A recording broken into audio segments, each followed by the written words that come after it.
Welcome. My name is Lauren Hawker Zafer, and as your podcast host today on Redefining AI, I welcome you warmly to our podcast series in this exciting episode.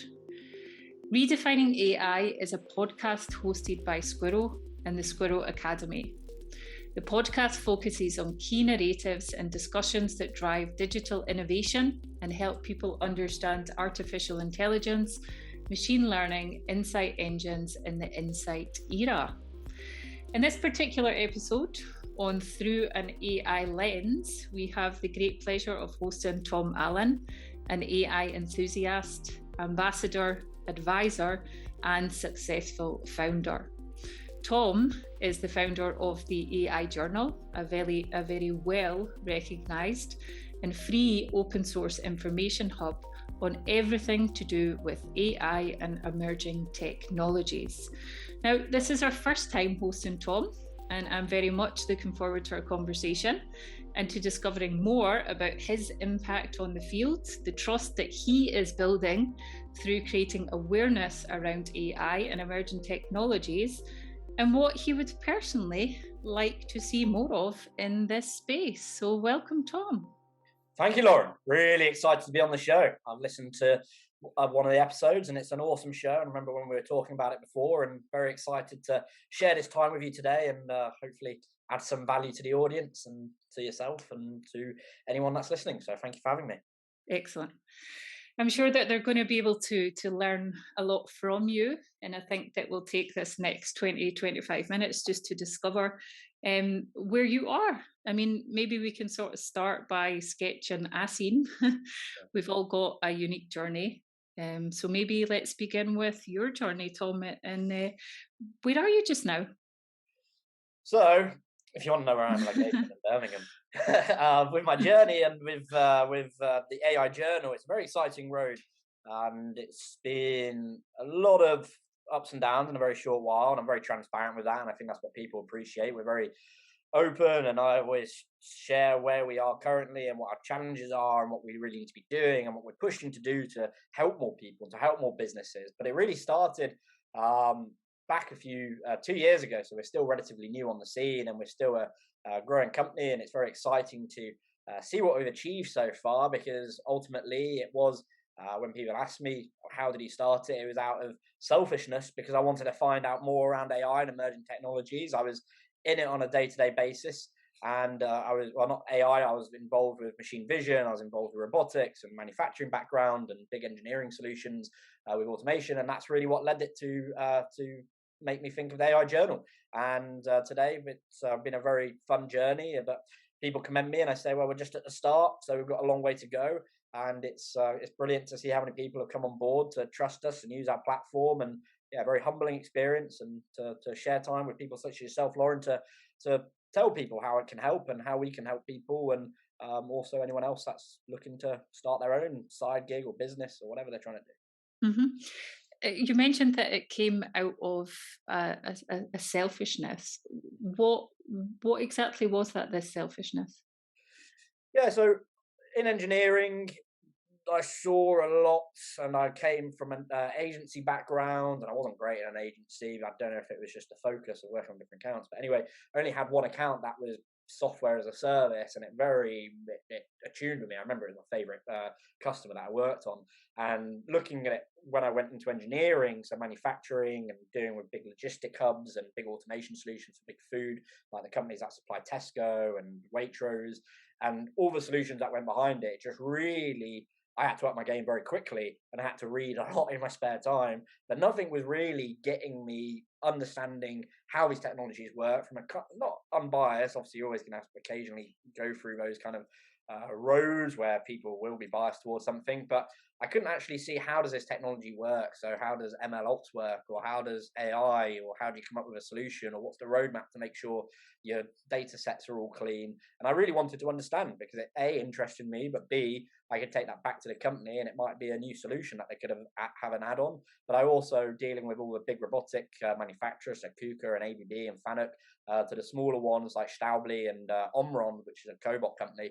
So if you touch it, it stops, and it's much more safety, much better for safety.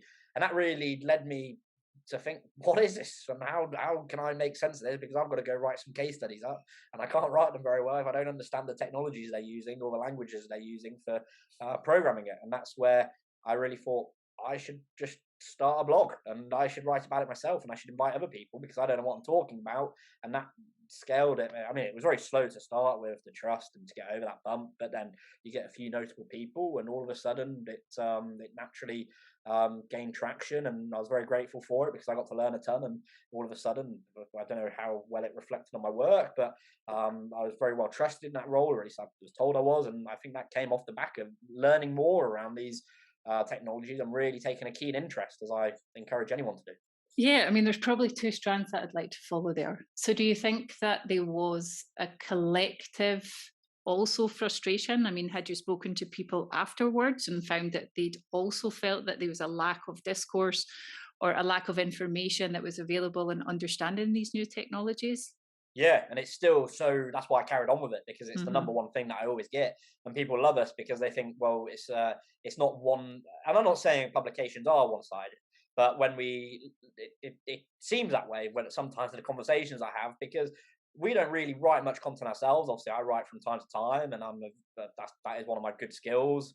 But we really have it that by being open source, you're going to get a lot more flavor and a lot more opinions on where things are going. And I really like the view, and people have told me this isn't just my view, but I really like that I get told it is really, we come from it as a not right or wrong answer. We come from it as, okay, that's your opinion. If I can take parts of that article, whether it's about ML ops or whether it's about how IoT is going to change or the future of smart cities, or what problems you need to look out for if you're a junior data scientist, and how you can structure it better, how you can structure your data better, it keeps it much more fresh and much more new. And I think that's why people like us and tell me they like the platform, and keeps it we're not very consistent at times, but it keeps that nice tempo of, you don't know what's coming through the door and you don't know what the next person's going to be writing about. And we don't have that kind of agenda yet. Maybe we will have that arm, and that is part of my vision as a 5, 10, 15-year vision, to have that side to it. But I always want to keep it open source because I learn a lot more, and it's the key word, collaboration,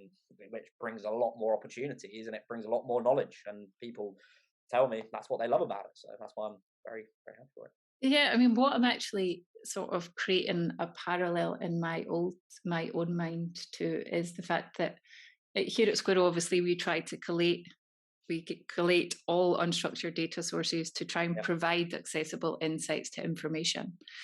Now, do you feel as well that, I mean, some people might challenge what we've just been talking about and say, well, I'm sure there's loads of information around emerging technologies and there's accessible information on that blog post or on that company's website, or they've dedicated a specific forum for people to engage in it. Yeah.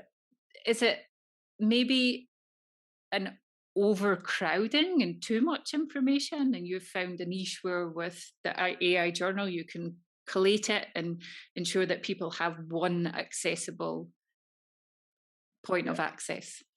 Yeah, and I think it's a really good point, because obviously if you go on to certain publications, they're posting a lot of content. I think Daily Mail, they're not related. You might know the Daily Mail as well. I'm sure a lot of people are Yeah. very familiar with it. And I read that they do upwards of 10,000 pieces of content a day. And it's like, that's ridiculous. Like, how you can get to that many articles being pumped out. And I think to bring it back to what we do, there's some days where we don't publish, and there's some days where we don't have that information. And obviously we've got quality control to make sure what you're writing is not nonsense, and we do double check that the people coming through. But I mean, that's why we love it, because the same person might disagree with an article that we have on, but then they'll agree with the next one. So it's a very interesting way of making sure that it's that. And that's why I always look at it as thinking, well, if we can't have that collaboration aspect, and that's why I'll always keep it free, and I'll always build those relationships with those people that are very kind to give their time and write, because that's ultimately, we don't want to put a price on it, and we don't want to stop a barrier. And I think it's a good way as well, Lauren, because you made a very valid point. If they are wrong, they're in a community where they can be told that they're wrong, and they can be told, or not wrong, but it's incorrect information, or that's not actually how it works. And that's so much more valuable for them, because they can think, actually, maybe I missed. And it's not a prejudiced, or it's not an angry point of view that you've got this piece of information wrong.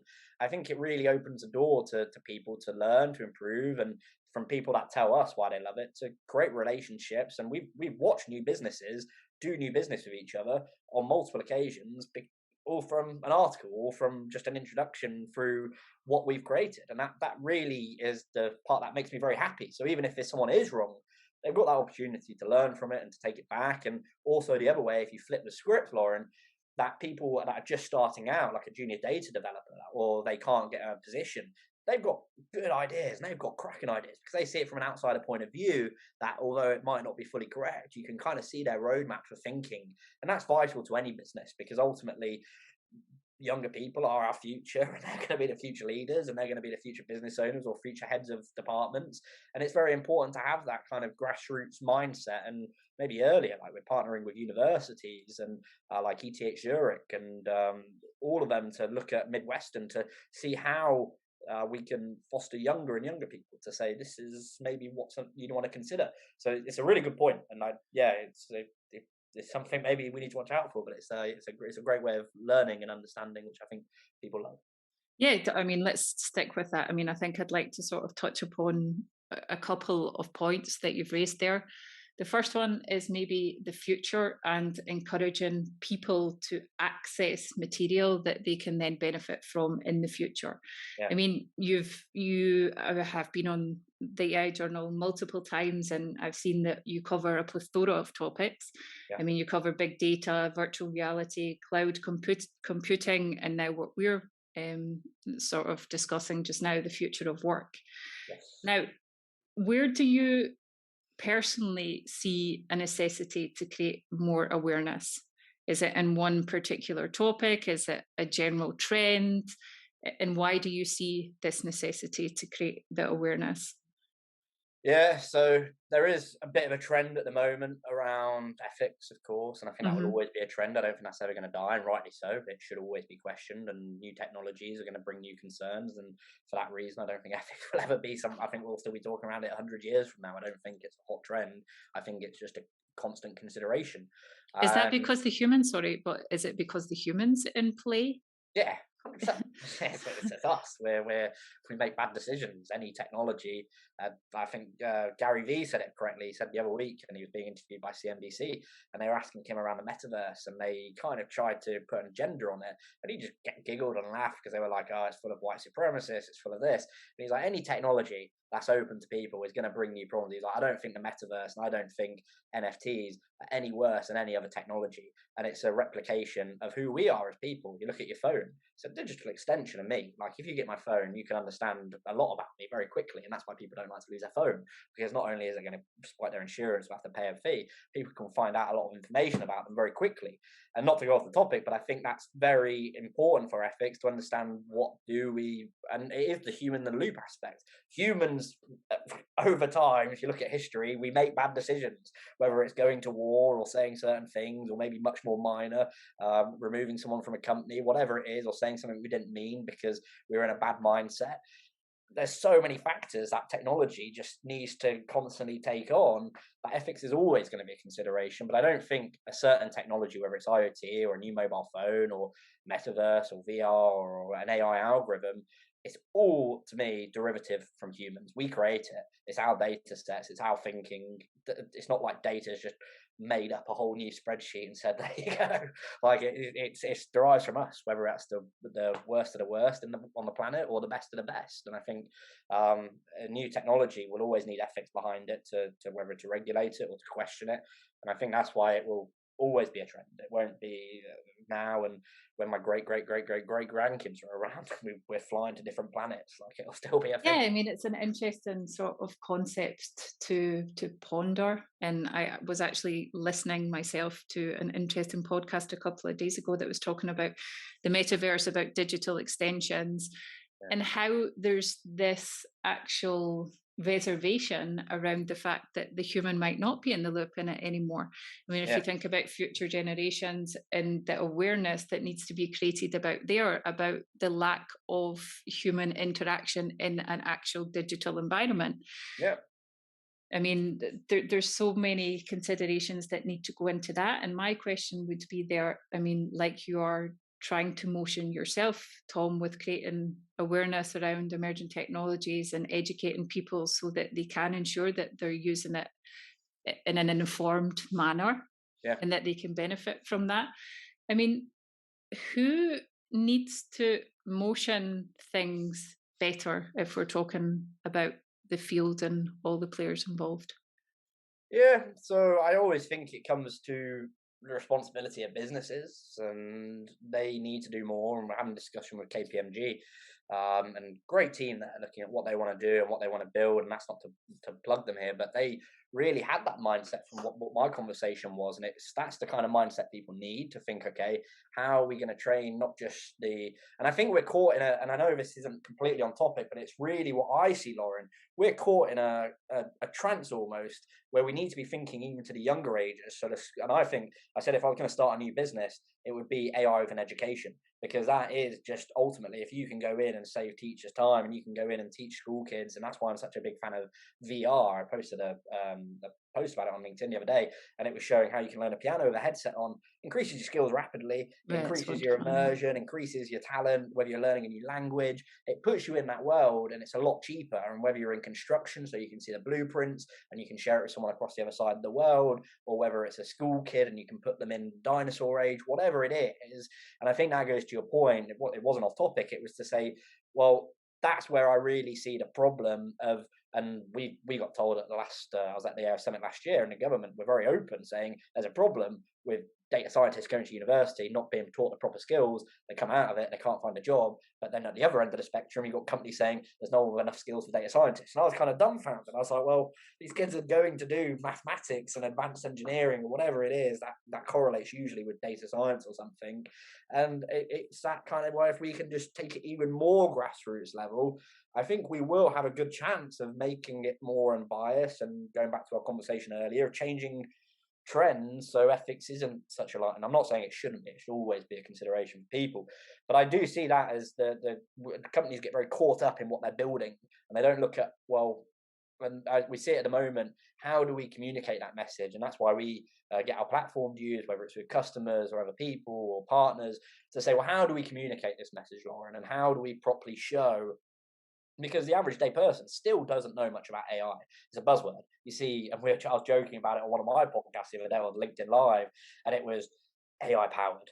What does that mean? Like, it doesn't tell me much, like, to the average person, but it sounds cool, it sounds good. But when you go down to it, and I think that is where a real problem lies, of how to paint that picture of, okay, for Squirrel, for example, if we plug this into your business, X, Y, Z.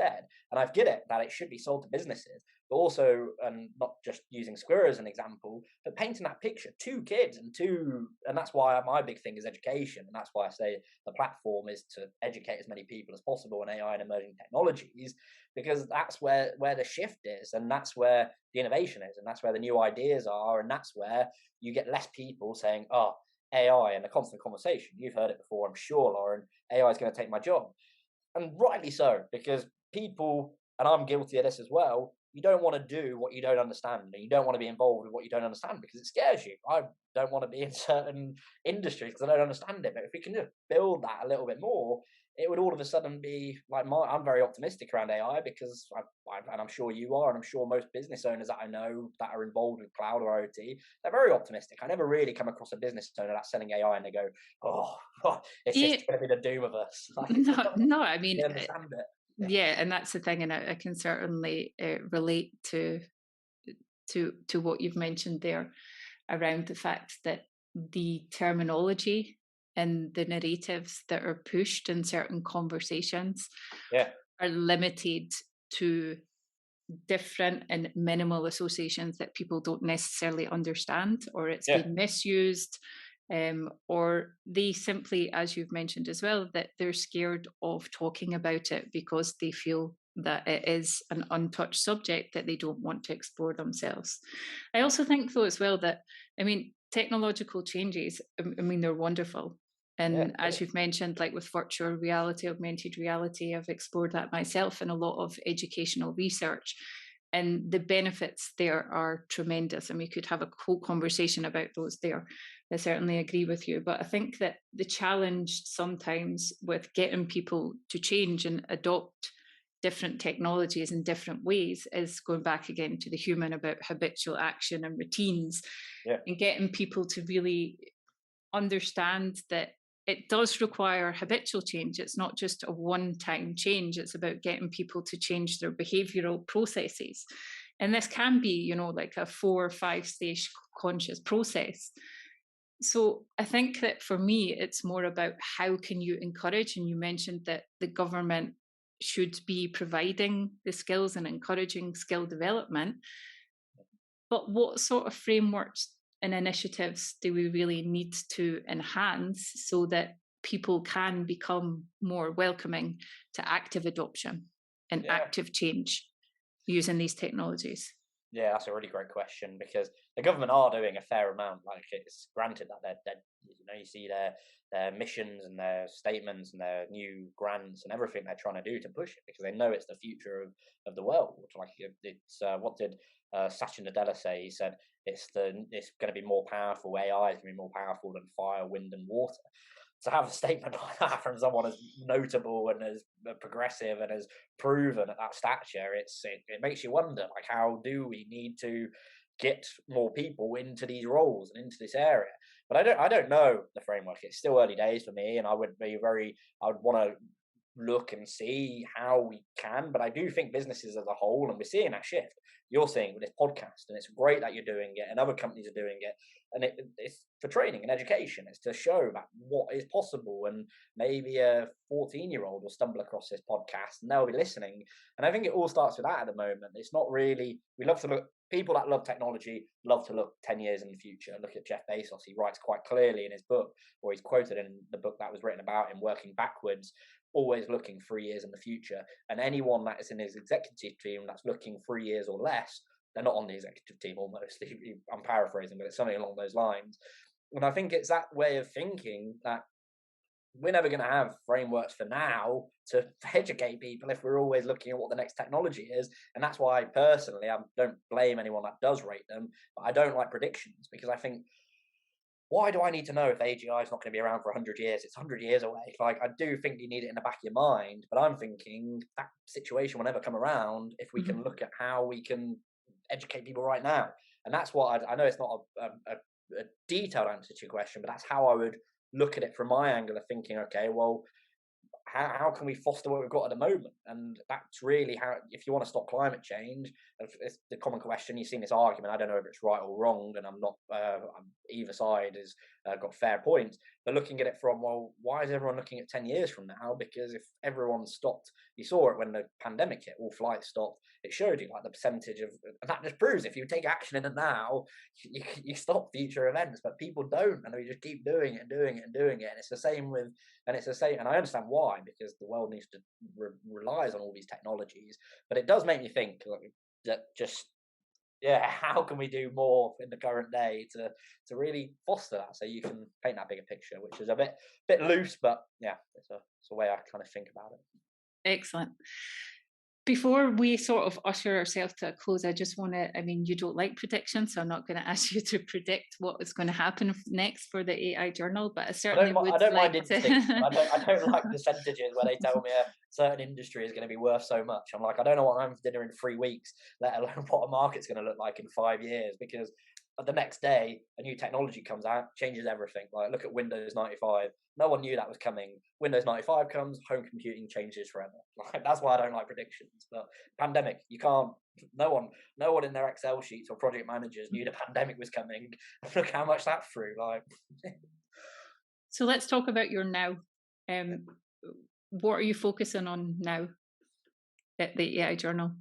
Yeah, so we're focusing a lot on understanding what are the new routes that we can help people with, and we always work off feedback. So encourage anyone listening to this, and you, Lauren, always to say, what do you want? That's the best way I can always think, how can we build this in? And the answer might be no.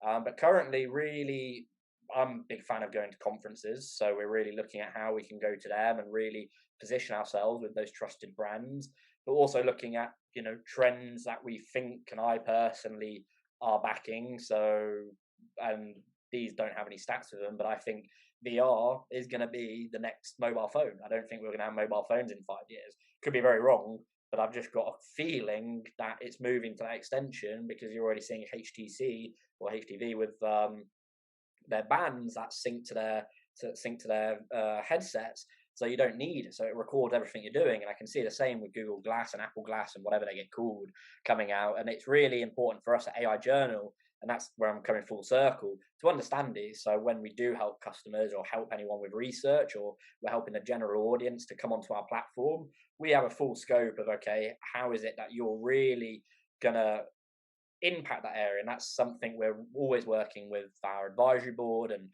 with current customers and areas in the general public, which are any contributors, to really understand that and to really develop those avenues. So, for example, and this isn't a plug for it, but if we can really create an ecosystem for people that's much more than just a media outlet, that's brilliant. Like, how can we tie in things to make a conference more enjoyable for Squirrel as a company to go sponsor that, because they know the impact is directly related to us creating an ecosystem to share trusted multiple sources of information. And that's what we're really trying to build out through 2022 and today as well. It's something I'm very passionate about, and how to foster that to reach more school kids. I see a lot of conferences, but I don't see many conferences for school kids, which I can't get my head around, which is something we would love to change. No, I mean, I'd certainly help you with that initiative. It's something that I'd like to change as well, and you do see the necessity. I mean, I think that it's been introduced more and more, especially in Europe, into general curriculums, touching upon topics like Internet of Things, slowly AI, machine learning, from a very basic level. So that people are aware of the interactions that they're having on a daily basis and understanding what the software is behind it. But I think that there's a huge necessity, especially not only for younger kids, but for the market as it stands in general. And that's why we are working with you guys as well, to ensure that we can create that ecosystem, an accessible environment where people can really profit from learning about AI, emerging technologies. No, yes. And I'll give a recommendation as well, if anyone is watching, and this is just my personal viewpoint, to any company or to any brand owner or marketing manager or whatever it is, because my background's marketing, always think about it, and it sometimes goes over people's heads, but always think about it from story driven rather than product driven, because, and it's not harsh to any business out there, the technology is available. Some technologies might be a little further out of reach if you're trying to copy Google Cloud, for example, the resources and the barriers to entry. But there's a lot of companies that are coming up, and you see it especially within RPA, that are really going to challenge companies such as UiPath because of their model and because of how they're telling a story and how they're getting inclusion and how they're doing certifications. And that's what a trend I see, going back to your earlier point and be just my last closing comment, if you are looking at that way, because we see press releases, it mentions a product upgrades and updates, which is great. I'm very happy for them, and we publish it and we'll make noise about it. But if someone comes to us with a story and this is how it helps the everyday person and this is how it helps your community, which one do you think performs better? Because in my eyes, the one that always speaks to them is always the one that performs a lot better. And I'd always consider that, not just from a press release point, but from anything within the business. If you can tell a story with it, it's much more important today than it ever is before, because all the conferences, all the keynotes, everything I've seen is how does this impact them and how can we educate them on it? And you touched that point, and Screw does a great job on it as well with this podcast and other initiatives I've seen you do. But to the audience, that would be my keen recommendation to help you with your journey, whatever business you're in. Thanks, Tom. I mean, I'm sure that people will be able to profit from that, especially all of the listeners. And I'd like to take this opportunity to thank you for sharing such valuable first-hand knowledge and giving us a little bit more information about the AI Journal and what you're motioning as a community. I'd like to also thank everyone that's listening today. And if you'd like to find out more about Squirrel and the Insight Engine, then go to the Squirrel Academy on learn.squirrel.com and access all of our educational material. Yeah, thank you for having me on. Thanks, Tom.